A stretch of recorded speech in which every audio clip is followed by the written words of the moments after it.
habemos traducción para portugués y español. So hay que hacer el clic en interpretación y ahí poner portugués o Spanish o dejar con el audio original.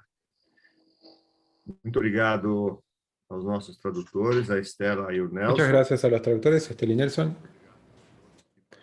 Gracias a todos los que toman parte de esto. Vamos entonces a dar inicio a más una reunión del Grupo Latinoamericano de Estudios de Tumores Hereditarios. Hoy tenemos una vez más el honor de tener la coordinación del Dr. Francisco López con Karin de Santiago de Chile, de la Universidad de los Andes. Y acá de Brasil, profesor Fabio Ferreira, cirujano oncológico, jefe de la clínica de alto riesgo del Hospital Beneficencia Portuguesa acá de San Pablo. Tenemos casos muy interesantes el día de hoy. Vamos a dividir la ponencia en 2 media horas.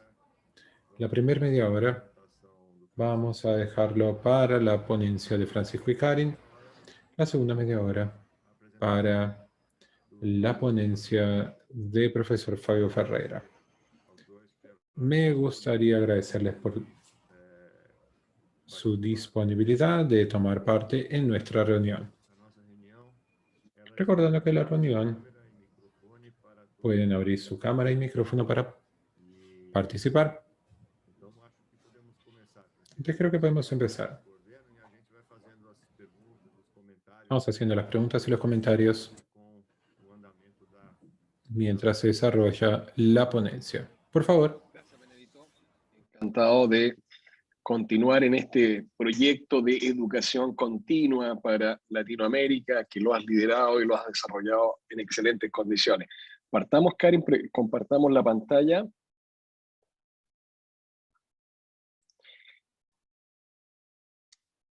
Esta es una paciente, tenemos ahí señalado el año 2004, me refieren a una paciente joven con una poliposis, con compromiso preferentemente del colon, con recto preservado, la poliposis era adenomatosa, y ese es el perfil de la familia.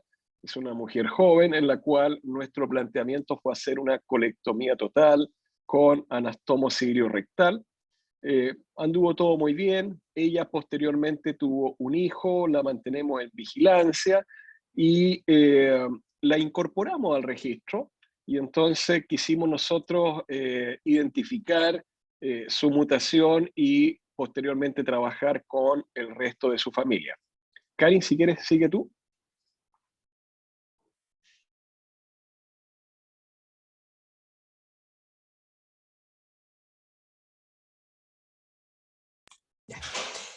Entonces, como dice el doctor López, nosotros en el 2004 le tomamos una muestra de sangre a esta familia, le estudiamos a esta paciente, le estudiamos el gen APC porque era el principal gen sospechoso, y lo hicimos a través de un método que en ese tiempo nosotros teníamos implementado, que eran los genes de SCP y posterior secuenciación con Sanger, y lo que encontramos fue una alteración en el exón 7, que correspondía a un cambio nucleotídico de citosina por timina en el nucleótido 790, que provoca un término prematuro de la proteína en el aminoácido 264. O aminoácido 264, é isso que nós demonstramos, então, nessa previsão aqui. Passamos de um códon CA, que é uma proteína muito menor, que é um códon de término. A proteína tem 2.400 aminoácidos, vejam que aqui para com 264. Então, aqui falamos com outros familiares. Estudamos outros familiares, já identificamos a mutação aqui, índice, e vejamos todas as pessoas estudadas, tias, tios, primos, que foram avaliados. Estudamos 19 pessoas da família, 12 são portadoras da mutação, 7 não portadoras. Entre elas, temos pessoas afetadas pela doença, como no caso dessa geração aqui. E vejam no F2 eram saudáveis, não tinham feito a colonoscopia e ainda precisavam ser avaliadas. Ano passado, 2020, fizemos o segmento da família para saber o que estava acontecendo de acordo com as recomendações que nós vimos no ano 2004. E sim, aqui encontramos esta notícia triste de que grande parte deles tinham falecido, apesar de ter dito que eles tinham a mutação e de que tinham que fazer um segmento mais restrito. 4 pessoas que faleceram, um deles com 27 anos, com um câncer de colo muito avançado, e também 3 portadores que até o momento, não tinham diagnóstico. E, especificamente, nessa paciente de 23 anos, a quem comunicamos, e aqui já estava sintomática, Dr. Lopes.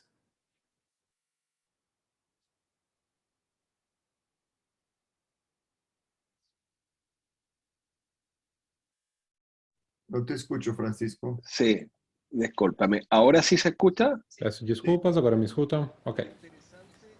O que é muito interessante para a discussão é o esforço que você faz como registro para identificar os potenciais portadores, educar, assessorar, fazer ver. Então, a ideia do segmento e vigilância. Infelizmente, aqui estamos, na nossa América Latina, onde muitas dessas pessoas, independentemente de fazer um estudo genético, não fazem um segmento, que corresponde à colonoscopia, e esta paciente chega com sintomas. Claro, chegou de forma assintomática. E com 23 anos, tinha dor abdominal, e estava sangrando, e fizemos a colonoscopia. Nessa colonoscopia, vemos uma polipose profusa, mais de 1000 pólipos. O preocupante é que tínhamos pólipos grandes, pólipos de 3 centímetros. Podem ver alguns sésseis, alguns irregulares, todos eles se desprendiam desde o reto inferior até o proximal. Portanto, a dúvida é, será que alguns desses pólipos, os maiores, que já têm algum foco de câncer, a paciente estava assintomática, não tinha nada que discutir, tomamos a decisão de fazer a cirurgia de redução de risco. Fizemos uma proctocolectomia com o reservatório ilioanal, deixamos protegida com a iliostomia, tudo laparoscópico, funcionou muito bem. Podem ver aqui a biópsia. Muitos adenomas tubulares, displasia e já tinha adenocarcinoma nos pólipos maiores. Mas, afortunadamente, intramucosa. Não era um câncer invasor. Portanto, independentemente de ter operado, um pouco tardiamente, por sorte, graças ao registro, a Karen foi a pessoa que resgatou a paciente. Essa paciente, nós temos um sistema de saúde benedito que se chama FONASA, que é um sistema público, no qual ela já estava numa condição dentro de FONASA com vários graus, restringida de recursos, e nós, na clínica, na Universidade de Los Andes, nós temos uma fundação. E é nossa missão que uma porcentagem das cirurgias possam ser feitas através das cirurgias que é custo zero para os pacientes. Então, conseguimos novamente, com todo o trabalho da Karen, incorporar a fundação com custo zero. Um lindo caso, entre aspas, de uma paciente que se salva do câncer, que poderia ter sido invasor. E eu acredito, era isso que eu queria compartilhar com vocês, com a experiência de vocês, que tão fácil, tão difícil é fazer com que o paciente faça o teste genético, prova, e aí que eles façam o segmento, a vigilância. Quão fácil, quão difícil. Realmente é um caso muito interessante. Não só pela pesquisa molecular, desde 2004 até o dia de hoje, mas todo o registro da família, e com a conduta padronizada. Temos um padrão para a polipose intestinal. Acredito que o ponto para a discussão seria o acesso para o tratamento e para o seguimento. Eu gostaria de escutar, então, a opinião do Dr. Fábio Ferreira, que é o coordenador da clínica do Hospital Beneficência Portuguesa aqui em São Paulo. E é um trabalho que a Natália, Érica, que estão aqui também vendo a nossa reunião e participando. Se vocês querem opinar, mas primeiro, Fábio, se você pudesse falar então sobre esse ponto que eu acho que é fundamental, acesso para famílias, com esse exemplo que a Karen e o Francisco nos apresentou. Boa tarde, Francisco e Karen. Prazer revê-los. Boa tarde a todos.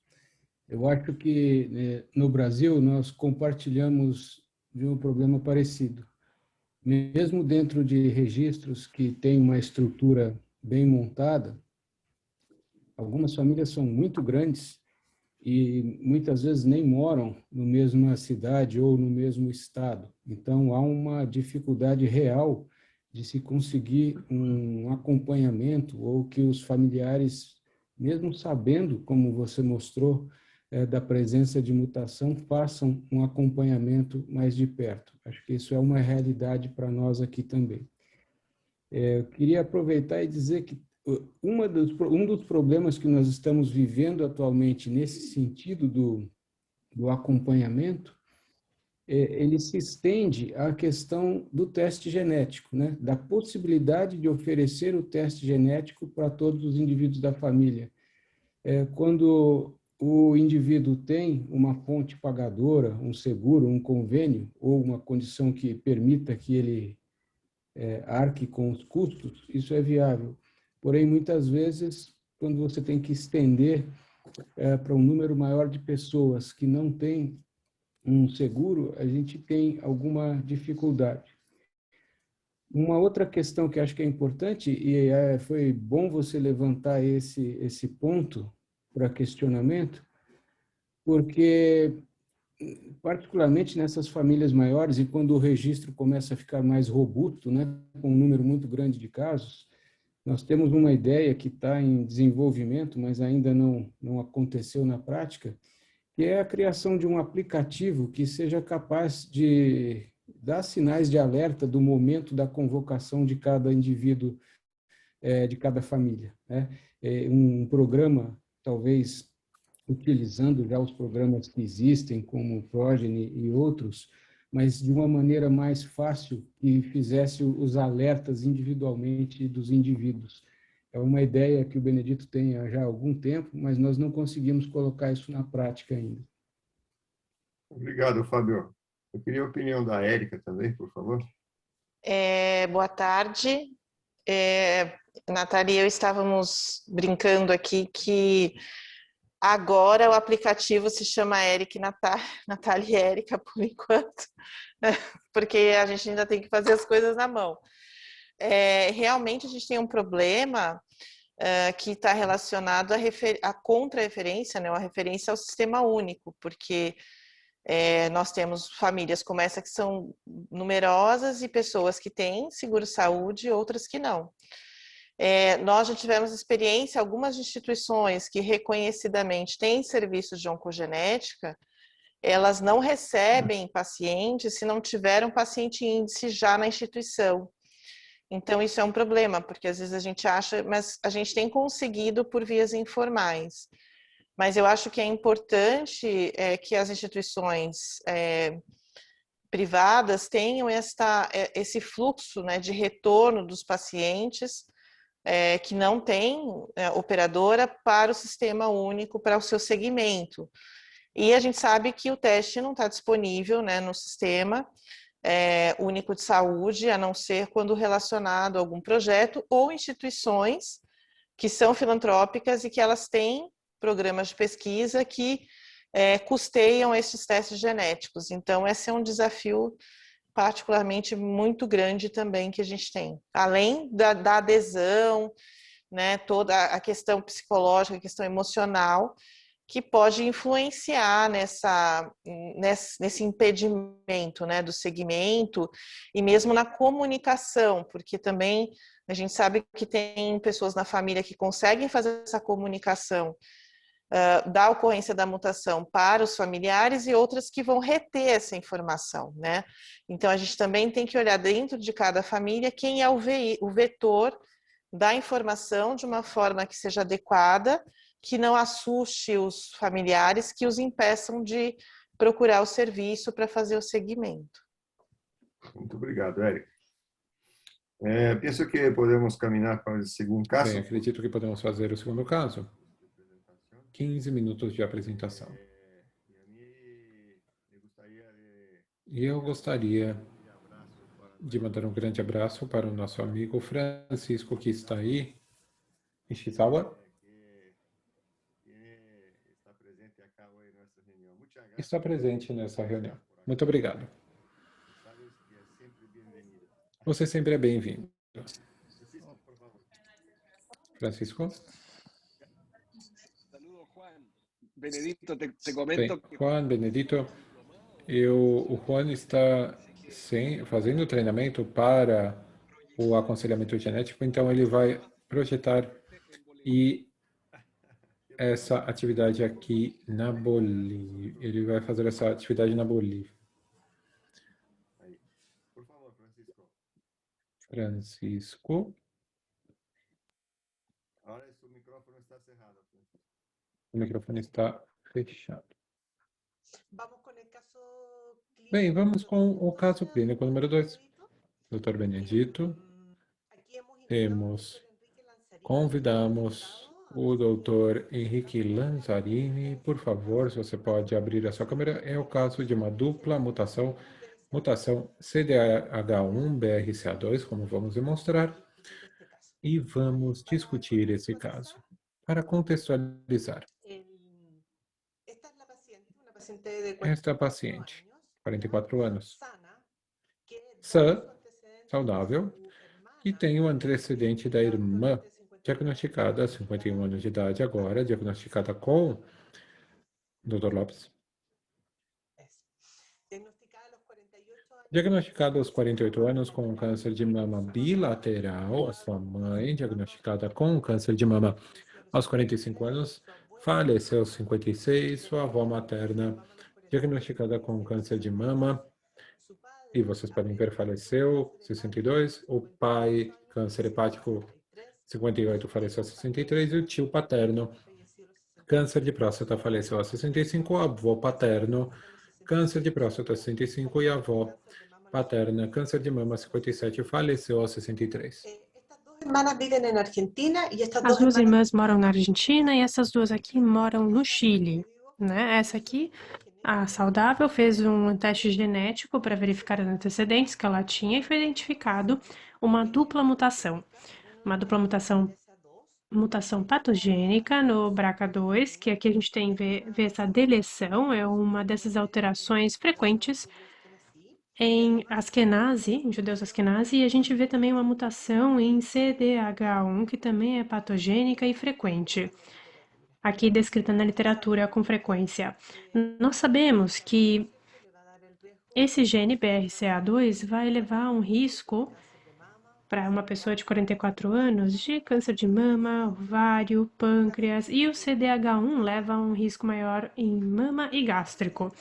Com esse antecedente, a paciente fez alguns check-ups, ela fez um exame nas mamas e ela verificou que tinha microcalcificações nessa paciente. Foi feita uma biópsia por punção nessa paciente e foi identificado que ela tinha câncer intraductal e, além disso, tinha carcinoma lobular com caderina. Isso em relação a uma das mamas, na verdade. E a paciente na semana passada foi operada, aliás, na nossa instituição, tanto na mama afetada por câncer quanto na contralateral com mastectomia total. Bem, pensando agora na parte gástrica, até o momento ela rejeita qualquer indicação e o que ela decidiu fazer foi um follow-up com o protocolo Sidney. E a parte ovárica também, ela não quer fazer a cirurgia, apesar de um risco maior que ela tem, e ela prefere fazer um check-up. Essa é a situação no momento para essa paciente. Foi isso que aconteceu nessas últimas semanas. E é por isso que a gente queria discutir, justamente, discutir com vocês o que indicar para uma paciente como essa, que já tem o diagnóstico de câncer de mama, que já está em tratamento, mas na parte ovariana e gástrica ela não quer, ela rejeita qualquer tipo de indicação. Karen, desculpe, eu gostaria apenas de apresentar aqui o Dr. Lanzarini. O Henrique Lanzarini é um cirurgião especialista em cirurgias digestivas, especialmente alta, tem bastante experiência em câncer gástrico, ele trabalha no Hospital Clínico José Aguirre, que é um hospital da Universidade do Chile, e trabalha conosco na clínica Los Andes. Ele é o líder da parte de cirurgia digestiva alta, especialmente na parte gástrica, ele é o líder. E então, Henrique, gostaríamos da sua opinião aqui em relação a essa questão. Gostaríamos de levar isso para uma discussão geral também com a opinião dos demais na equipe. Para essa paciente, em relação à vigilância endoscópica, ao tratamento de redução de risco. E é isso que a gente queria compartilhar com vocês. Henrique, por favor. Olá, muito obrigado, Francisco, pela apresentação. Saudações a todos e todas. Este caso aqui, realmente, o desafio, de fato, do meu ponto de vista, é que é uma paciente onde já foi identificada uma mutação patogênica, CDH1. Ela já tem também um câncer de mama com perda de caderina e sem antecedentes familiares que a gente tem identificado até o momento. Eu acho que aí está o ponto-chave, aliás. Nós sabemos que a vigilância endoscópica nesses pacientes, mais a questão de sensibilidade de menor de 30%, porque em geral a gente vê que nas séries publicadas até hoje é isso que a gente vê. No melhor dos casos, de acordo com o protocolo de Cambridge, a gente teria uns 60% mais ou menos, endoscopicamente falando. Por outro lado, nós sabemos também que na gastrectomia total profilática foi identificado um carcinoma em células de 80% a 100% aproximadamente. De acordo com a doutora Strong, em 2020, em auto publicado por ela, em mais de 90% daqueles que passam por gastrectomia profilática total, que tinha antecedentes familiares, já apresentavam um carcinoma com essas características. E os pacientes que não têm antecedentes familiares, que aliás eu acho que esse é o desafio aqui, o risco diminui. Mas é um risco que continua sendo, do meu ponto de vista, bastante alto. Especialmente nesse artigo, era 67%, no artigo que eu mencionei da doutora. Então, estamos aqui diante de uma paciente que tinha uma mutação patogênica, sem antecedentes familiares, e o risco, por conta das séries publicadas até agora, chegaria até 67%, de acordo com esse artigo. Então, do meu ponto de vista, de acordo com a evidência, eu conheço, nesse caso, os antecedentes familiares. Isso não é um determinante que seja confiável para a gente poder definir exatamente o risco nessa paciente. Então, esse é um desafio. Felicitações por seu Henrique, resumo. parabéns pelo resumo. É um resumo claro de um cirurgião, né? Muito direto ao ponto, perfeito. Eu concordo 100%. Quando nós vemos casos de câncer de estômago na família, eu acho que fica mais fácil ver a conduta estabelecida. Mas aqui no meu consultório eu tenho uma família bem parecida com CDH1, não com dupla mutação, é apenas CDH1. E não tem um caso de câncer gástrico na família. Então fica difícil, de fato, indicar uma cirurgia redutora de risco para uma família onde não teve nunca um caso de câncer gástrico. Mas esse trabalho eu acho que é muito interessante, porque mesmo com o risco mais baixo,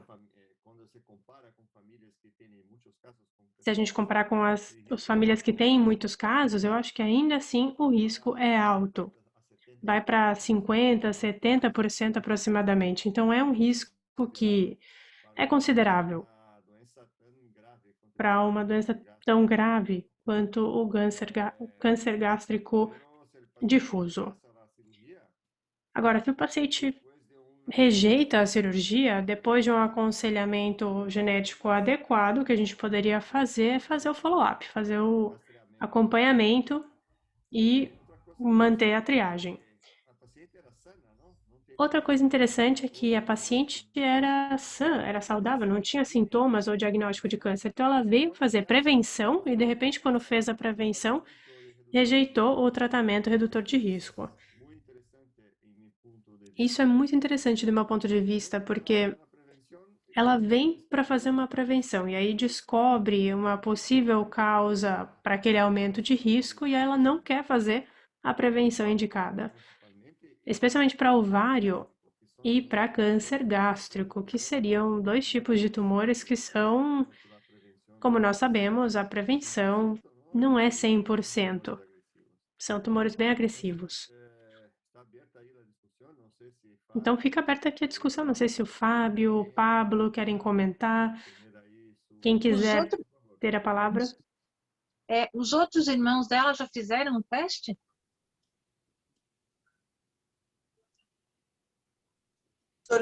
Solo una de las hermanas. Somente uma das irmãs. Apenas uma, de 49 anos. E ela é positiva? E foi negativo para as duas. Tá, obrigada.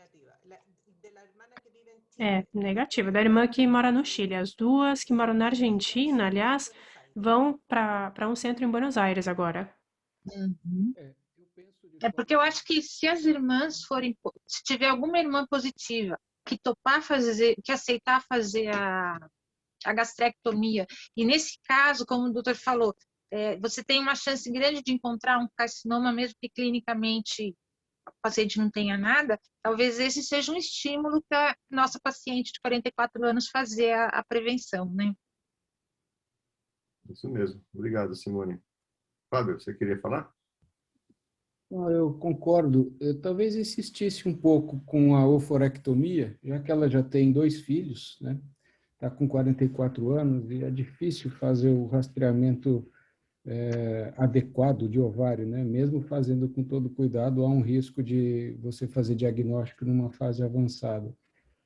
E quanto ao estômago, eu concordo, não tem caso de câncer gástrico na família e é uma cirurgia que traz algum prejuízo funcional, apesar da consideração de que nessa situação até é possível fazer uma gastrectomia total, mas não necessariamente com uma linfadenectomia tão extensa.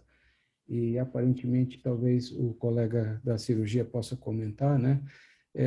Isso traria algum benefício em termos de menor risco de complicações pós-operatórias. Francisco. Perdón, comentando eso para contestar inmediatamente. Bem, só para falar um pouquinho sobre isso, justamente, no caso de fazer a gastrectomia total profilática, a intenção aqui seria encontrar, vamos dizer, o tumor numa etapa bem inicial, bem precoce.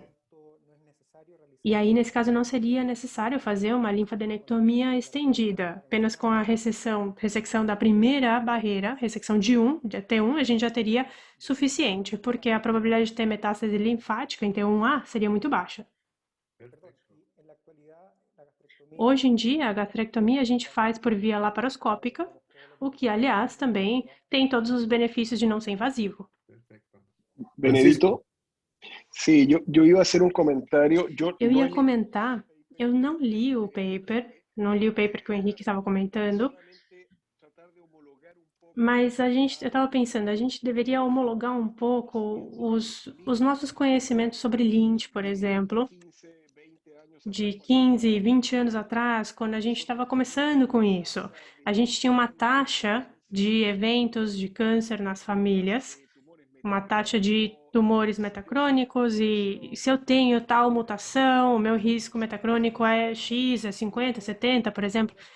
E hoje, agora que a gente já tem o PL-CV, já tem um trabalho prospectivo, multicêntrico, agora a gente deveria ver como esse risco foi diminuindo, já não é tão alto quanto antes. E a gente consegue diferenciar, por sorte, os diferentes genes reparadores, a gente vê quais têm o menor risco. O que eu estou tentando dizer é, eu acredito que, bom, eu entendo aquilo que está assinalado no paper, que o Henrique comentou, mas o alerta aqui seria, cuidado, porque ninguém na família, aparentemente, teve câncer gástrico. E talvez outros papers no futuro mostrarão que esse risco tão elevado é em famílias onde não tem câncer gástrico e começa a ser menor. Ou seja, é importante a gente ter essa atenção ao desenvolvimento naturalmente e a obter mais informações. Outro ponto é, se a gente definitivamente decidir fazer uma gastrectomia de redução de risco, evidentemente a gente estaria falando de uma grande cirurgia e isso tem maior responsabilidade ainda se o paciente acabar não tendo o câncer. E aí a gente oferece esse tipo de procedimento em grupos como a equipe do Henrique, por exemplo, que não é qualquer lugar, é um lugar super especialista. Em qualquer outro lugar, um outro cirurgião pode falar, vamos lá, vamos tirar o estômago então, porque a gente viu tal coisa. Ou seja, cuidado, muita responsabilidade aqui nessa tomada de decisões. Se formos fazer, deve ser feito num centro que de fato tenha esse conhecimento e uma taxa alta de casos para enfrentar, então, com um risco baixo.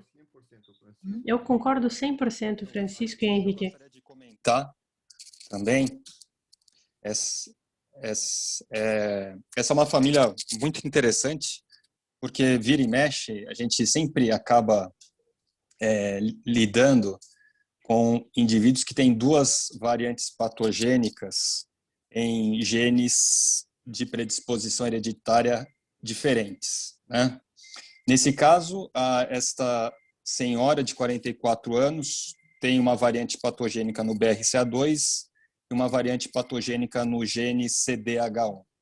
A grande pergunta, né, que a gente vira e mexe faz é: esses riscos, eles se somam, eles se multiplicam ou eles aumentam quando a gente encontra apenas uma variante patogênica em um determinado gene, né?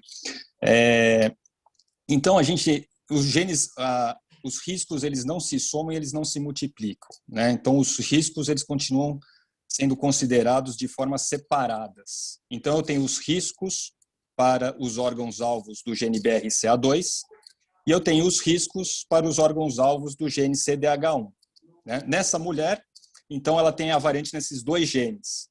Então, a gente deve considerar o risco para câncer de mama como o gene que leva ao maior risco, que no caso é o BRCA2, quando comparado com o CDH1. Né? Então, o risco de uma mulher desenvolver câncer de mama ao longo da vida, quando tem mutação no gene BRCA2, é de 69%. E quando você tem uma alteração no gene CDH1, é entre 40% a 60%. Né? Então, o risco que a gente vai levar em consideração é o risco de 69% do gene BRCA2, embora o histopatológico do câncer de mama dessa mulher é lobular, né? Ela tem os será dois, que é o CDH1? Ou ela tem os dois. Ela tem um ductal e tem o lobular. O ductal também, né? E o lobular. Então, lógico que a gente sabe que o lobular ele está mais envolvido com o CDH1, mas isso não quer dizer que quem tem uma variante patogênica no gene BRCA2 não possa ter carcinoma lobular. Então, a gente tem que levar em conta o risco dessa mulher de desenvolver câncer de mama com o risco do gene BRCA2, que é o maior, né? Assim como o risco do câncer gástrico é para o CDH1, o câncer de ovário para o BRCA2, e também não podemos esconder, né, não podemos esquecer do risco para câncer de pâncreas, melanoma, né? E nos homens a próstata, que a gente vê aí 2 casos de próstata também na família do lado paterno, que provavelmente, não sei, aí precisaria fazer um estudo, o BRCA2 pode estar vindo do pai e o CDH1 pode estar vindo do lado materno, que tem 2 tumores de mama e também idade jovem. Aí precisaria fazer a testagem genética. Eu acho que Desculpa, Pablo, não te interrompi. Eu acho que nesse caso, uma outra coisa que a gente tem que levar em consideração é que as 2 famílias são muito pequenas e a gente está considerando que não tem casos de câncer gástrico, mas a família do lado do pai é muito pequena também. Eu acho que a gente não pode descartar de vez que o CDH1 não esteja vindo do lado do pai e que se a família fosse um pouco maior, a gente fosse encontrar outros casos. Não, perfeito. É isso aí, Simone. Então, realmente, só tem um jeito de saber, né? Quer dizer, é testando. Infelizmente, todos aí aparentemente são falecidos, né? Tanto pelo lado paterno quanto pelo lado materno, né? Fazer a triagem de todos os irmãos, das irmãs dessa paciente, ver quem tem CDH1, quem tem BRCA2, ou quem tem as duas variantes, e começar a fazer os protocolos para devidas mutações, né?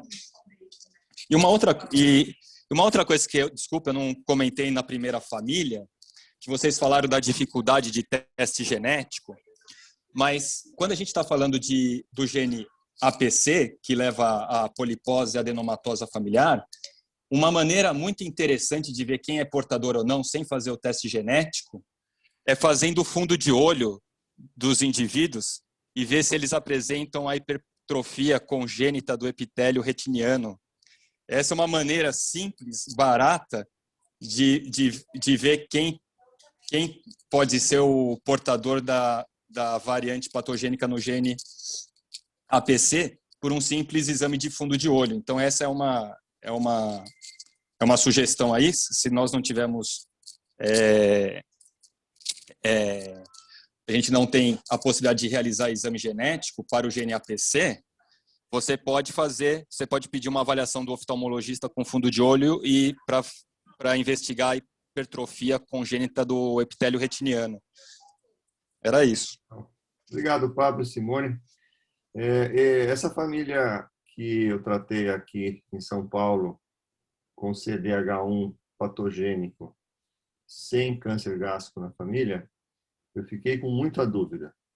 E eu liguei para o grupo do Insight, que é a Sociedade de Câncer Gástrico Gastrointestinal, que todos vocês conhecem, e falei com os responsáveis do grupo por câncer gástrico hereditário e CDH1.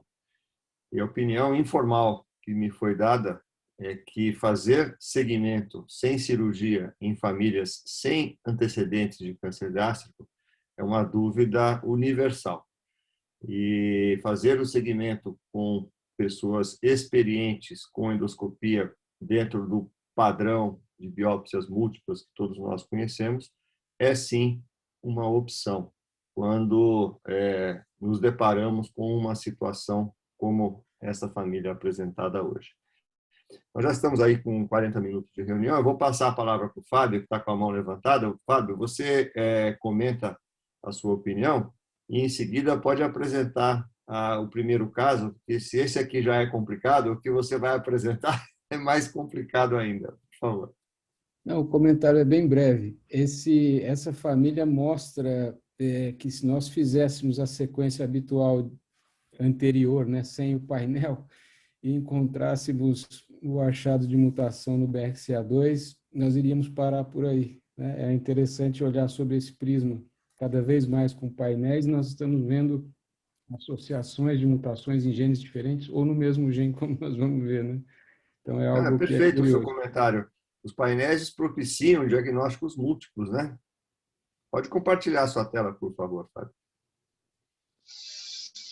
Enquanto você compartilha, nós estamos aí com 30 pessoas na reunião. Tem pessoas de toda a América Latina aí, do Brasil. Muito obrigado a todos pela participação. Fábio. Está visível? Sim. Então, é uma história resumida. Um paciente de sexo feminino de 52 anos que tinha alguma história de câncer na família e foi investigada e operada. Nós não temos muitos detalhes, e ela tinha um câncer de mama triplo negativo. E, em função da idade relativamente precoce e triplo negativo, foi solicitado pelo oncologista, sem uma conversa mais profunda e sem uma explicação sobre teste genético, foi solicitado um painel. E no heredograma, coloquei aqui os dados que nós temos, até porque foi um encaminhamento via oncologia e eram esses os dados disponíveis. Então, aos 52 anos, triplo negativo, uma tia materna com tumor de estômago, eu não tenho a idade, e um tio paterno com tumor de próstata. É Fábio, uma história bem resumida. isso que você acabou de falar é muito importante. Cada vez mais, os painéis multigenes são solicitados sem aconselhamento genético pré-teste. Este é um exemplo.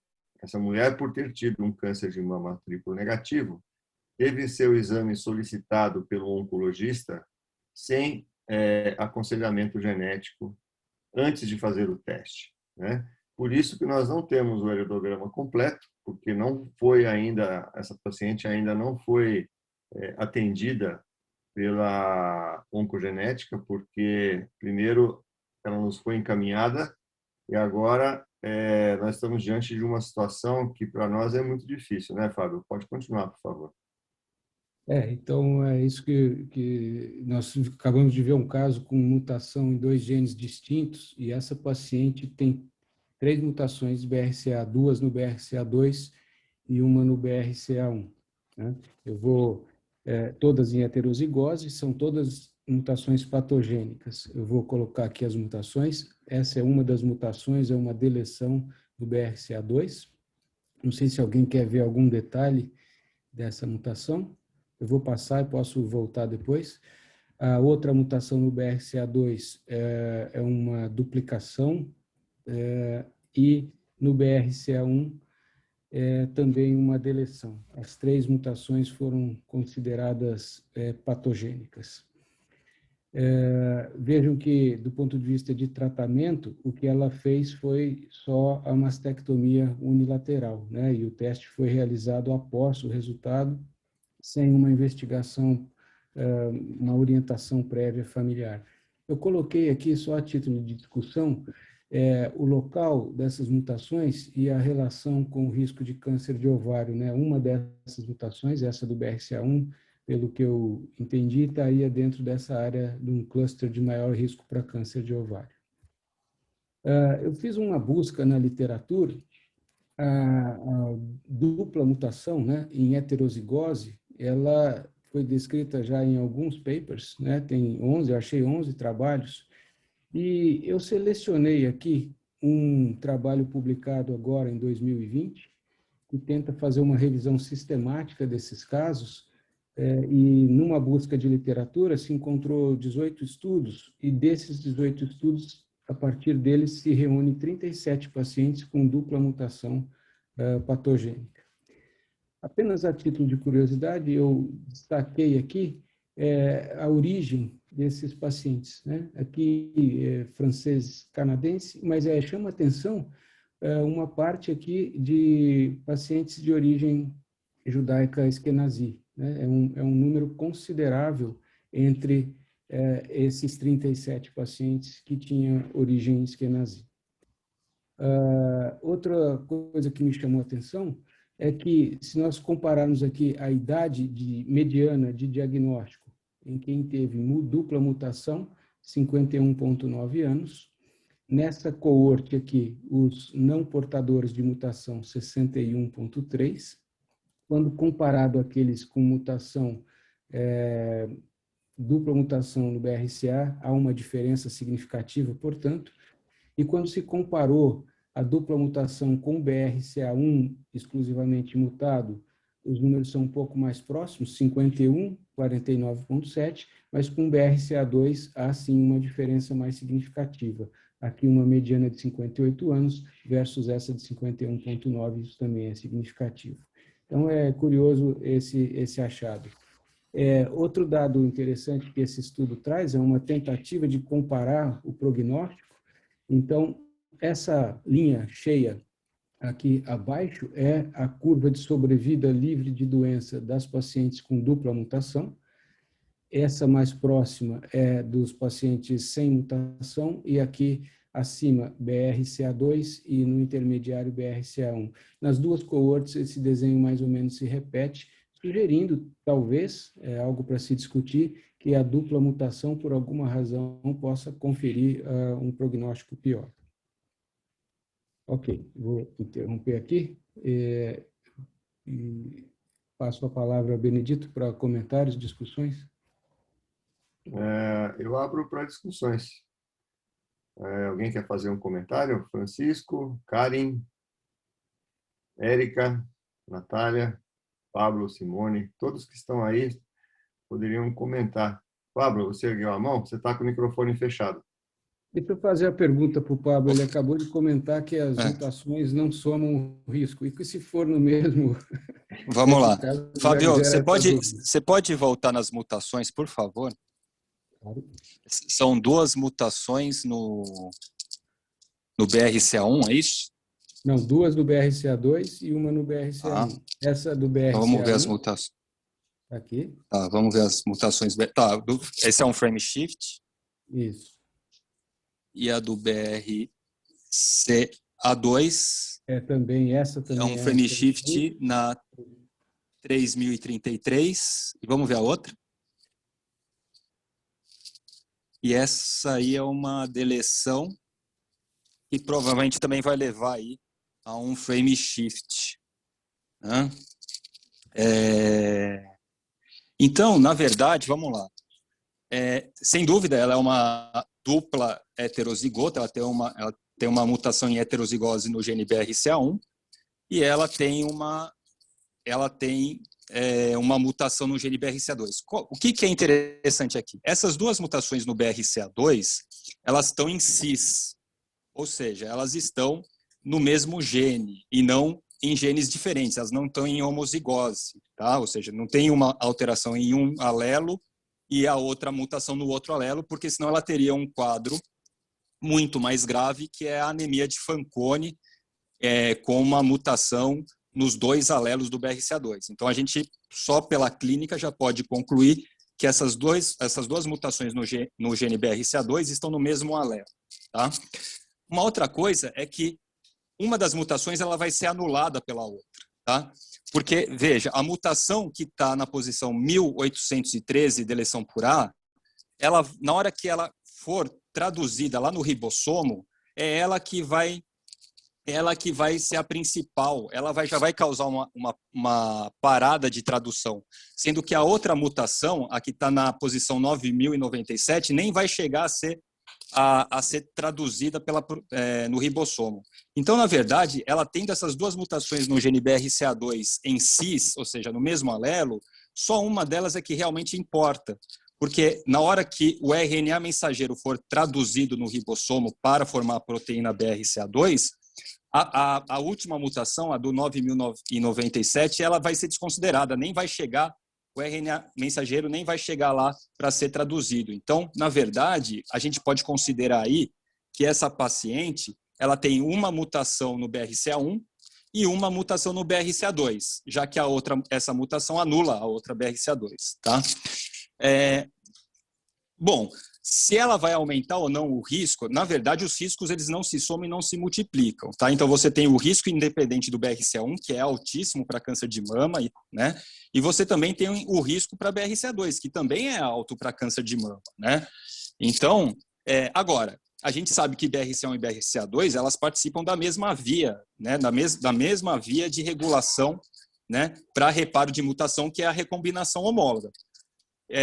Eu acho que isso os riscos não se somam, não se multiplicam, porque você tem, com a presença de um alelo normal, você vai ter a presença da proteína normal, tá? Na formação daquela superestrutura BRCA1, PALB2, BRCA2, BARD1, BRIP1 e por aí vai, né? Então, os riscos não se somam e eles não se multiplicam mais uma vez. E a mutação do BRCA2 na posição 1813 anula a mutação da posição 9097. É isso. Karen, quer opinar? Sim, minha opinião foi exatamente o mesmo. A minha opinião é exatamente a mesma do Dr. Pablo. No fundo, as duas alterações que estão no BRCA2, a primeira vai anular a seguinte. Provavelmente eles vão estar no mesmo alelo, porque senão teríamos um fenótipo diferente. Agora, no caso da BRCA1, pode estar Pode ter sido herdado do lado materno, paterno, não se sabe, mas apesar de participar da mesma via, você não está somando os riscos. Então, isso sim é observado nos casos da mutação constitucional, né, onde a gente herda duas mutações do BRCA2, vem dos dois lados, mas sim expressa a doença no gene MHL1 ou anemia de Fanconi, como foi mencionado também. Então, é interessante ver esse tipo de caso. E aqui temos uma somatória dos riscos. E da Natália, do ponto de vista de consejería genética, antes de fazer o teste. Porque esse é um ponto muito importante. Não só Esse aqui é um ponto muito importante, não só fazer o teste molecular, mas preparar o paciente e a sua família para ter o resultado inesperado, por exemplo, como esse. Érica?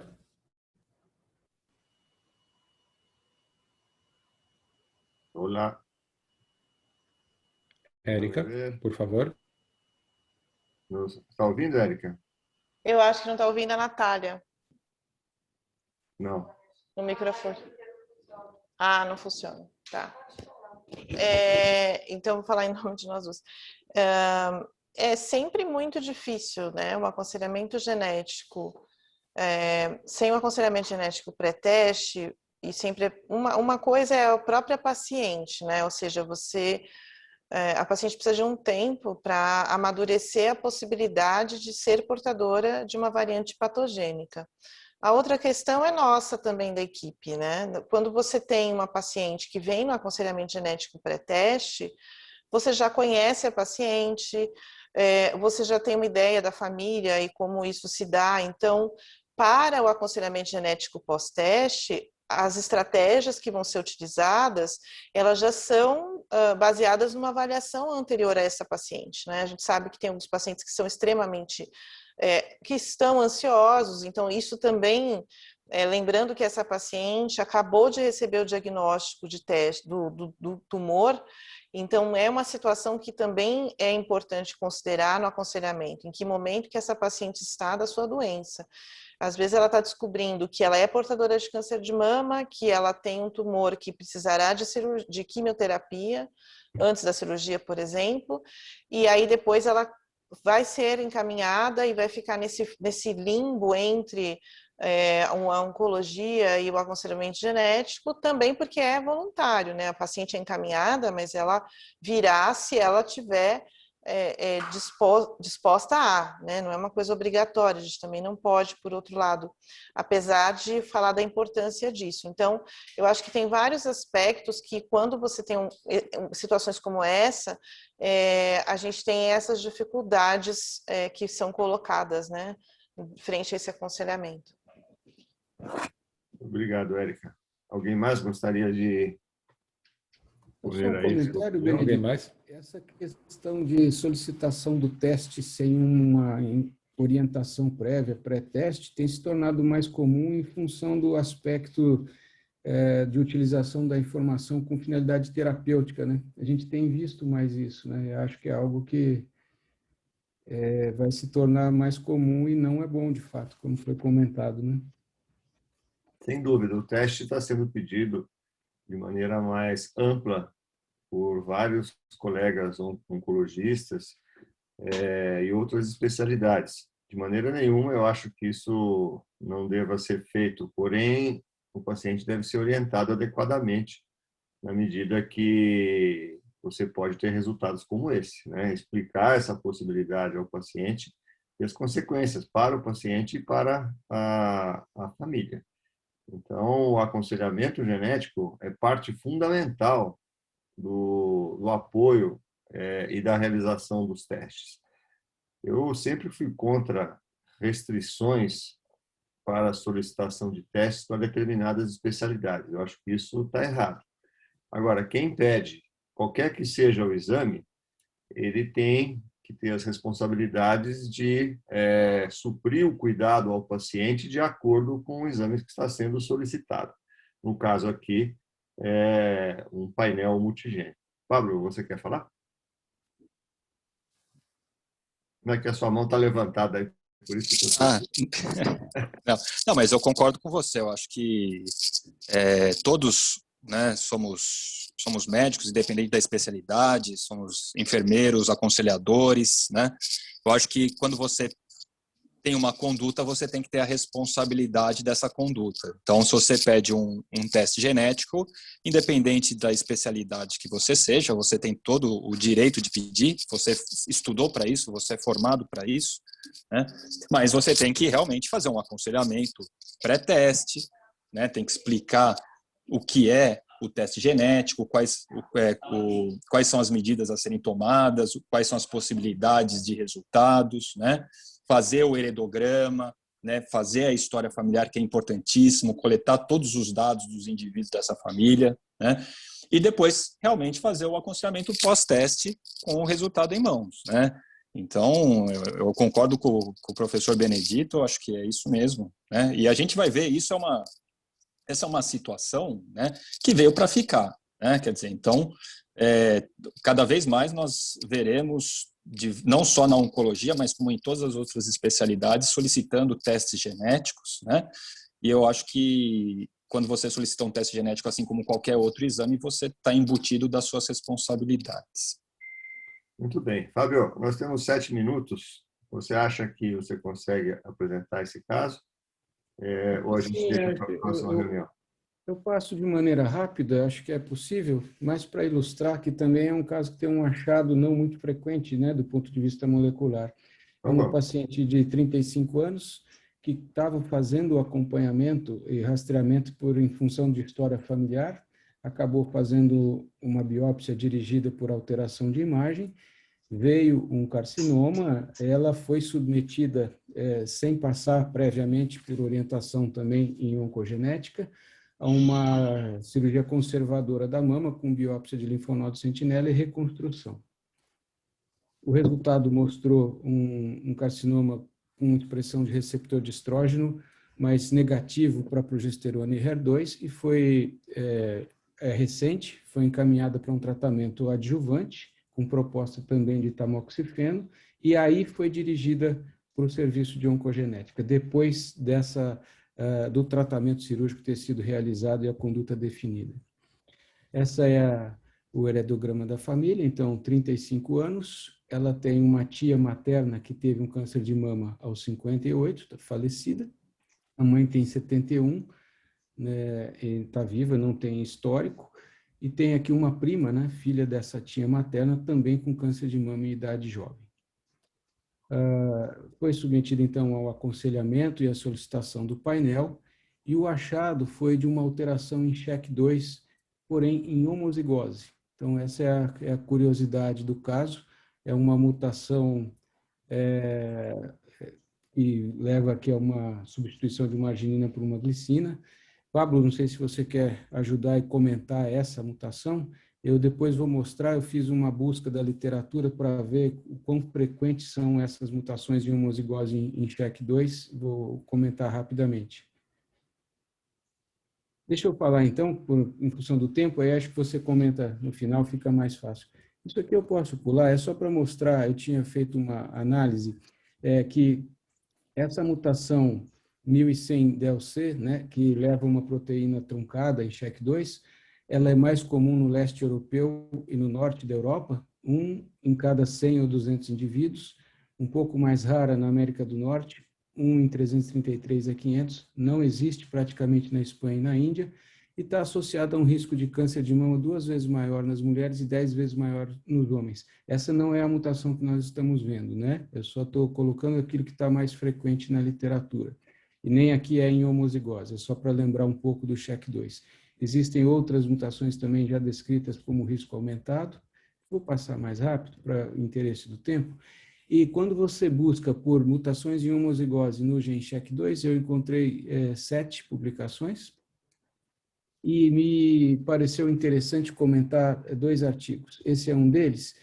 Aqui nós estamos vendo o número de casos de câncer primário, se a mutação é monoalélica ou bialélica, né? Então, igual ou maior do que 1, E, de novo, aqui tem, especificamente nessa mutação 1100 del-C, né? Então, mutações em geral e mutações especificamente essa mutação. E vejam que o número de tumores aumenta sempre quando a mutação é bialélica, mesmo quando é nessa mutação específica ou mutações de uma forma geral. Outra coisa interessante aqui a média de idade de diagnóstico, né? Também é uma média mais baixa, em geral, para quando há a mutação bialélica, mesmo quando se olha de forma separada essa mutação em homozigose. Esse dado é um dado que mostra o risco de câncer ductal invasivo e câncer ductal in situ, né? Carcinoma ductal in situ. E aqui nós temos as mutações bialélicas mostrando que há um aumento de risco tanto para invasivo quanto para in situ, e no monoalélico não há essa variação.